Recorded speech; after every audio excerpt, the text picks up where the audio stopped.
આ રીતના લગાવી દેવાનું છે. હવે આપણે તે ખીરું તૈયાર છે કર્યું છે તે આપણે એમાં નાખીશું. આ રીતે પાથરી દેવાનું છે તમારે.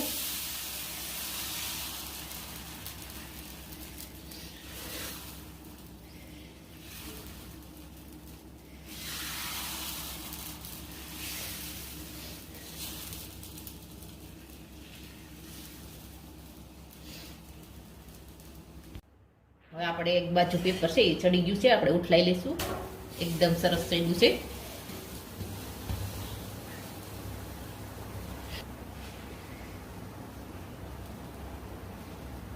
હવે આ રીતના આપણે ચડવા દઈશું બીજી બાજુ પણ સરસ રીતે.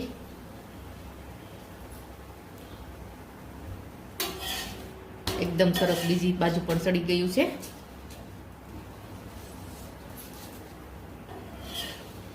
એકદમ ચડીને તૈયાર થઈ ગયું છે. આપણે નીચે ઉતાર લઈશું.